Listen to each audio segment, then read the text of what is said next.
Minhas irmãs, tudo bem com vocês? É uma alegria revê-los, mas essa oportunidade de estudarmos juntos a Palavra de Deus. Eu gostaria, antes dessas considerações, de convidá-los para uma palavra de oração. Senhor Deus, muito obrigado, Senhor, por mais um dia em nossas vidas e especialmente por mais uma oportunidade de podermos abrir a Tua Palavra e buscar em Tua Palavra as orientações, os Teus conselhos e como, de fato, nos sustentarmos em nossa fé. Que Tu, através dos Teus conselhos, Senhor, nos capacite e nos fortaleça e dirija as nossas vidas, continue nos protegendo e nos guardando, nos instruindo e nos preparando para o Teu reino. É o que Te pedimos, agradecidos em nome de Jesus. Amém. No tema passado, nós estudamos inquietos e rebeldes, mostrando o resultado de várias situações que hoje estudaremos, que levam as pessoas normalmente a se tornarem inquietas e rebeldes. Hoje, as raízes da inquietação. Para abrirmos esse tema, temos Tiago capítulo 3, verso 16, que diz o seguinte: onde há inveja e rivalidade, aí há confusão e toda espécie de coisas ruins.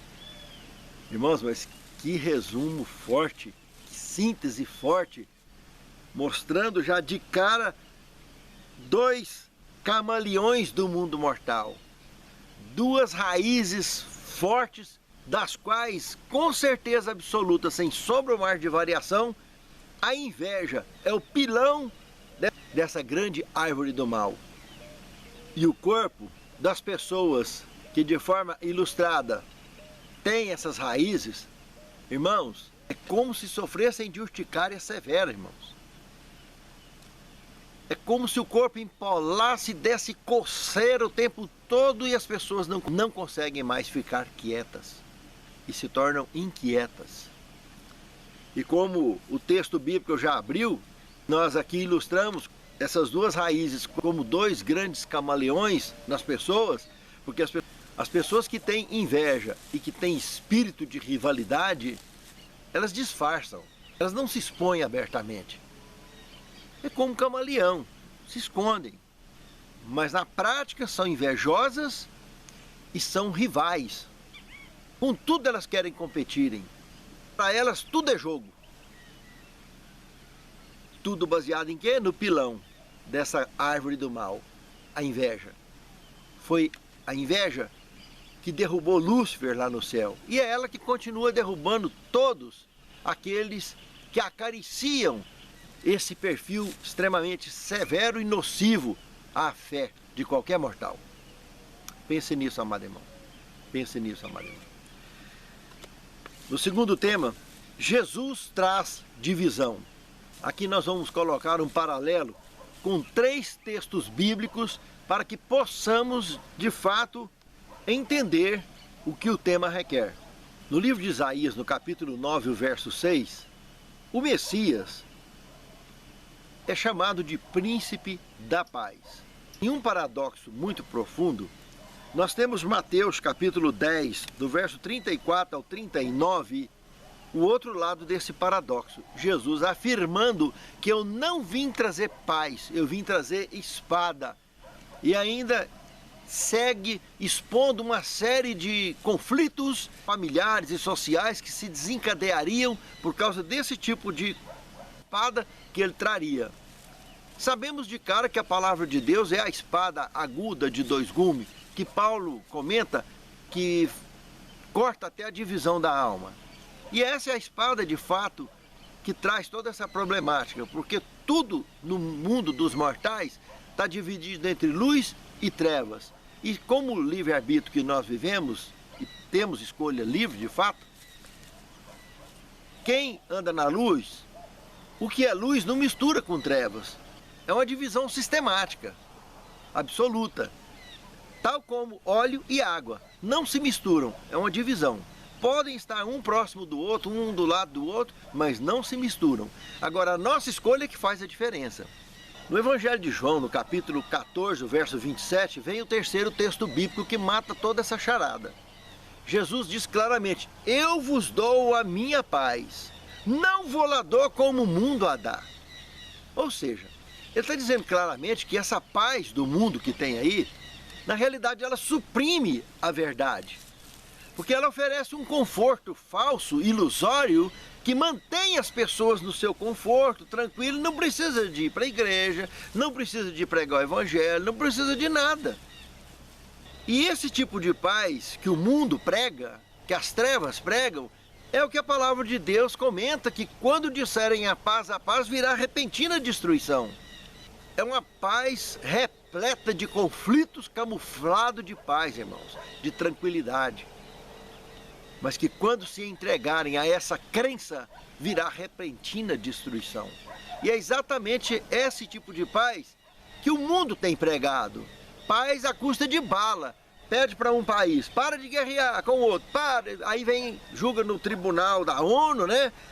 Semelhante ao antigo tribunal da Inquisição, as causas são julgadas, aquele que está errado e quer insistir no erro, segundo a visão desse tribunal, então se ajunta ali uma quantidade de países e vão todos contra aquele, então chamado de rebelde. Isso é paz? Paz à custa de bala? Não, isso não é paz, nunca foi paz. Dinheiro não traz paz, não tem riqueza alguma que traga paz, não tem conforto nenhum nesse mundo que nós conhecemos, mortal, que traga paz. A única paz real que existe é essa que Cristo apresenta aqui. A minha paz vos dou, mas não vou lá dou como o mundo a dá. Porque essa do mundo é letal, ela é contrária à nossa fé, ela é contrária ao verdadeiro sentido da vida. E o próprio Cristo diz, eu sou o caminho, a verdade e a vida. Ninguém encontrará a vida eterna, ninguém encontrará o Pai, senão por mim. Pense nisso, amado irmão. Pense nisso, amado irmão. No terceiro tema, analisaremos mais uma raiz do mal que traz muito conflito, que fermenta muito também a inquietação daqueles que estão buscando essa paz do mundo. Lembra dos hebreus, né?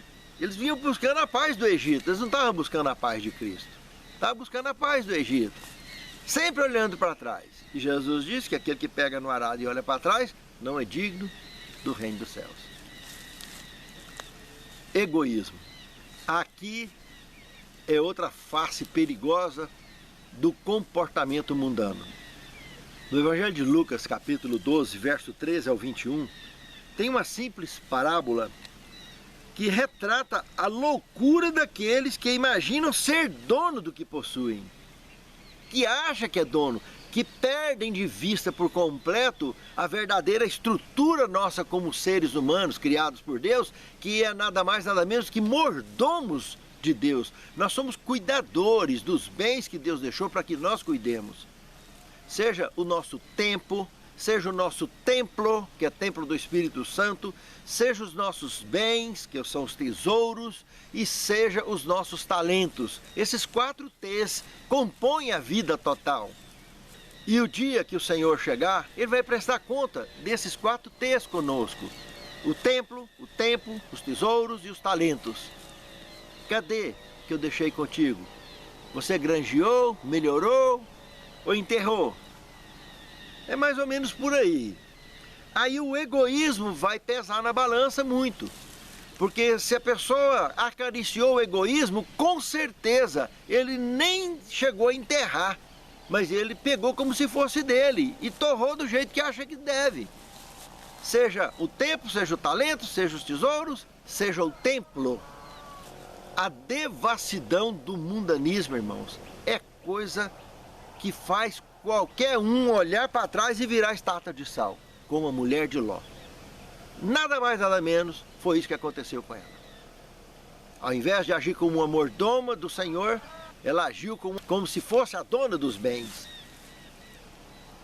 Não adiantou a amizade que ela tinha com Deus, não adiantou a amizade que ela tinha com seu próprio marido, com suas próprias filhas, mas a amizade dela, o amor dela de verdade, estava nos bens que ficaram para trás.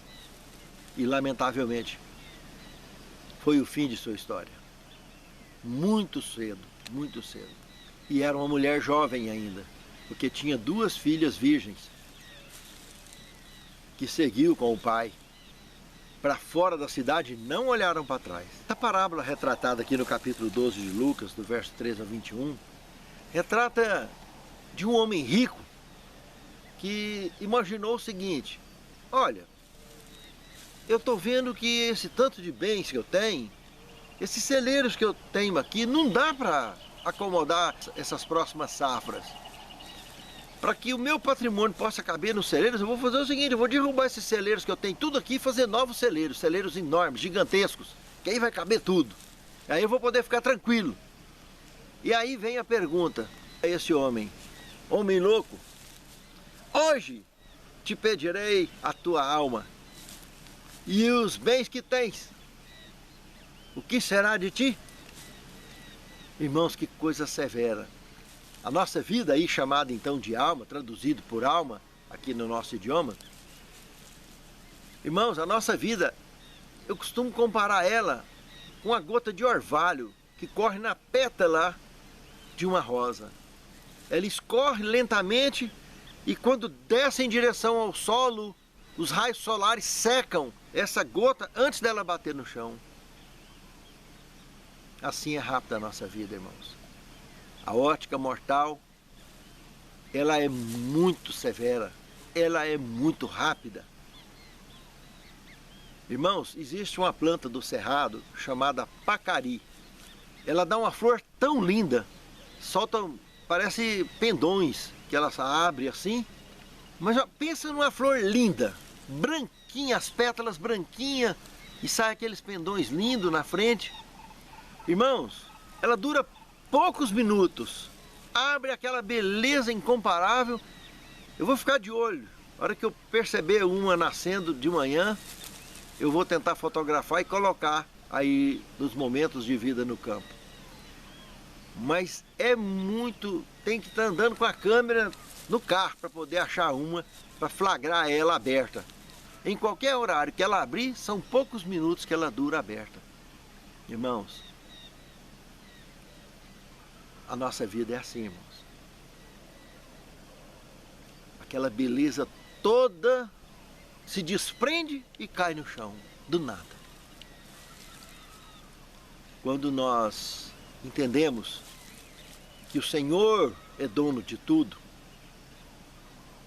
que nós somos simples criaturas e que somos alvos do amor de Deus, por isso Ele quer nos resgatar, para que voltemos a fazer parte do projeto original da criação, que é viver de forma absoluta, eternamente. Ele nos amou de uma maneira que nós não temos uma compreensão aberta. Como que um Deus pode se tornar um de nós e morrer ainda por cima a morte eterna para salvar a mim e a você?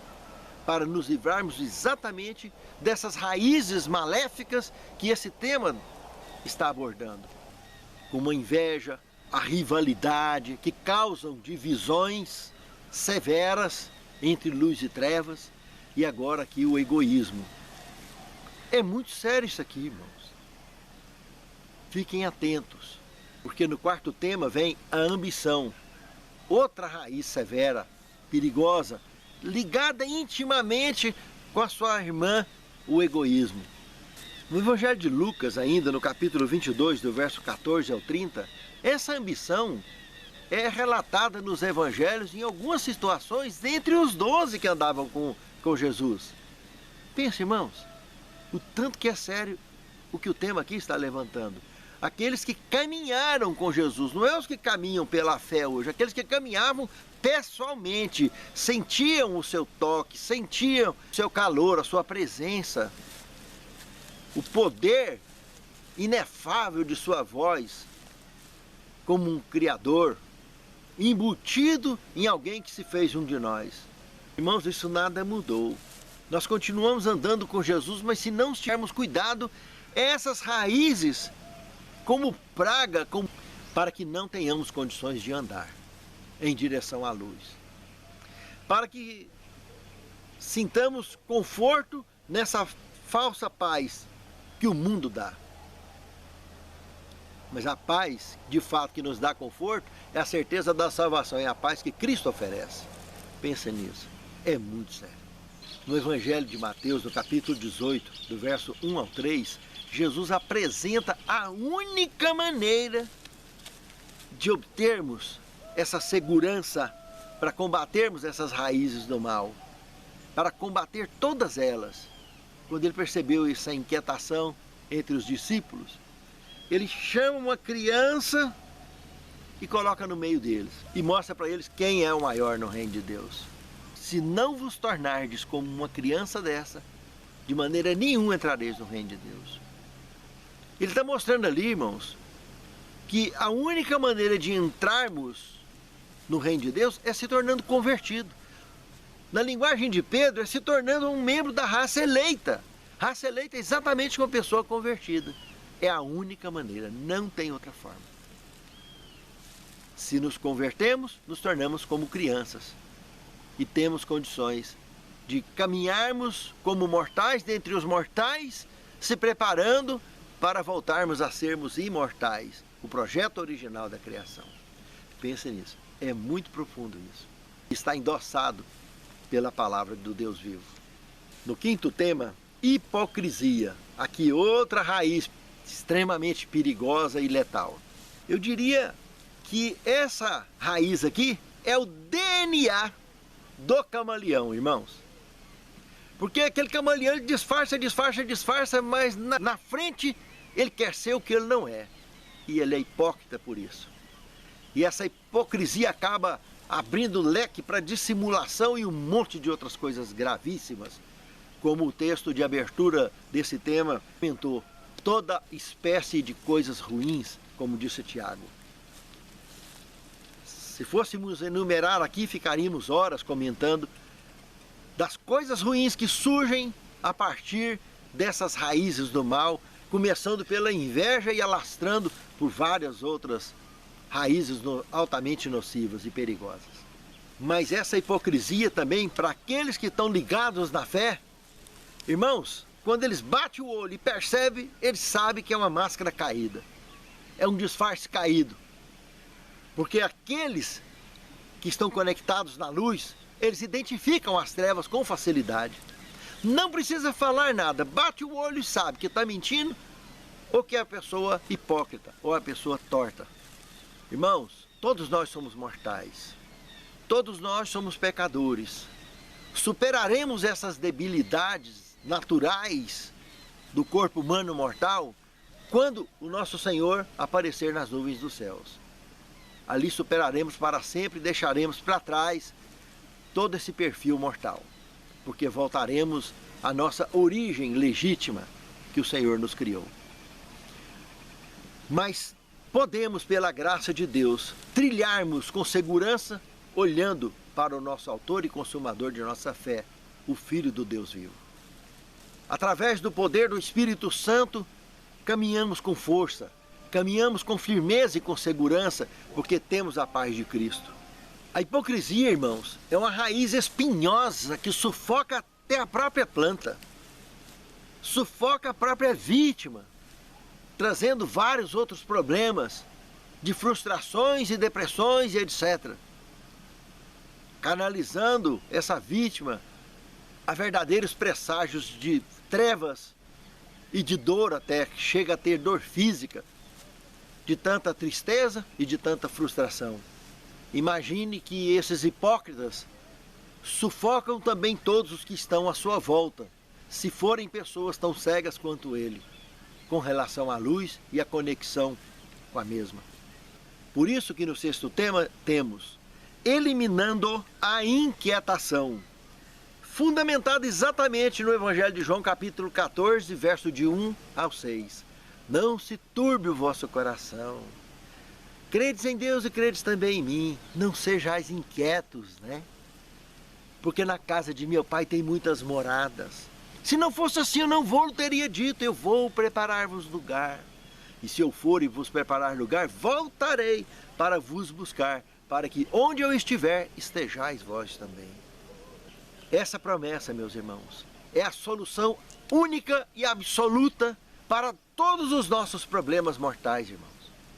É preparando todos os dias para esse encontro, de fato, é que o verdadeiro crente conseguirá trilhar com segurança e com firmeza até o momento de ir ao encontro com o Senhor nos ares. Pense nisso. É muito profundo e gratificante convivermos apegado com uma promessa tão maravilhosa e tão cheia de realidade e de conforto. O sétimo tema, o grande eu sou. Queria apresentar dois textos aqui da Pena Inspirada. O primeiro deles, em Primeiros Escritos, página 119, que comenta que se o orgulho e o egoísmo fossem postos de lado, 5 minutos bastariam para remover a maioria das nossas dificuldades. Olha que coisa linda, irmãos.